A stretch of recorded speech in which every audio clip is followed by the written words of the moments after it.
Hello বন্ধুগণ, তোমরা কেমন আছো? আশা করি ভালো আছো, আমিও ভালো আছি। তো আজকে দেখো কি রান্না বান্না করি। তো আজকে মূল দেখাবো তোমাদের উস্তে ভাজি। তো এখানে আমি ভাত বসিয়ে দিয়েছি আর এখানে ডাল। তো এখানে টমেটো দিয়ে ডাল রান্না করব। আর আমি উস্তে প্রথমে কি করি, ভালোভাবে কেটে কুটে ধুয়ে তারপর ওটাকে আমি লবণ দিয়ে মাখিয়ে নিই। লবণ দিয়ে মাখিয়ে অন্তত আধা ঘন্টা বা 15 মিনিট রেখে দিই।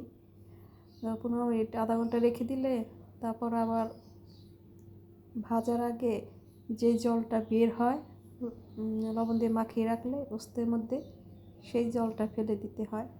এই যে দেখো, এখানে আমি লবণ দিয়ে মাখিয়ে রেখে দেব, যে যতটুকু পারে সমান আর কি। আধা ঘন্টা মতো রাখলে ভালো হয়, মানে তিতা ভাবটা যেটা আছে ওটা চলে যায়, তিতা আর কি কম লাগবে।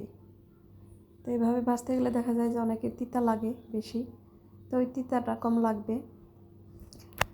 আর রান্না করতে করতে মন চাচ্ছিল যে একটু মিষ্টি কুমড়ের বেগুনি ভাজতে, তো সেটা একটু ভেজে ফেললাম।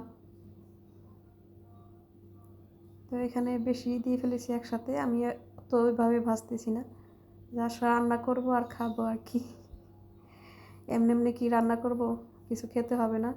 তো কি যে মন চায় নিজেও জানি না, হঠাৎ করে মন চাইলো যে মিষ্টি কুমড়ের ভাজি খাবো। তারপরও কি দিয়ে, চাউলের গুঁড়া দিয়ে আর হালকা একটু ময়দা দিয়েছি যাতে মচমচা হয় একদম, ওইভাবে খেতে মন চাইলো।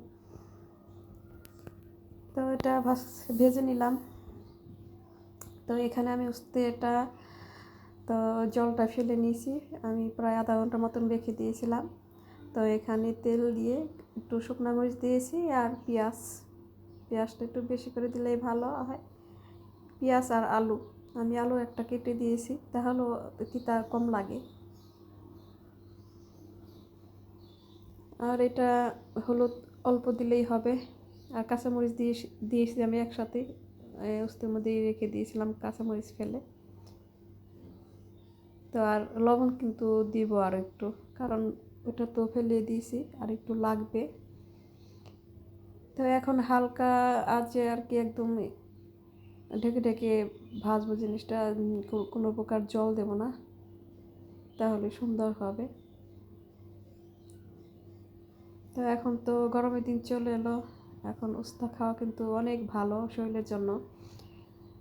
বিশেষ করে এই ভাজিটা থেকে সিদ্ধ করে ভর্তা বানিয়ে খেতে পারলে ওটা ভালো হয়।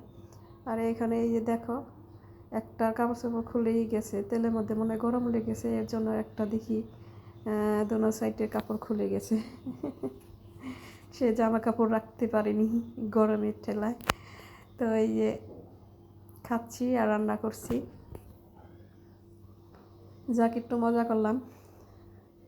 বেশি দিয়েছিলাম তো একসাথে, এর জন্য আর কি একটা খুলে গেছিলো।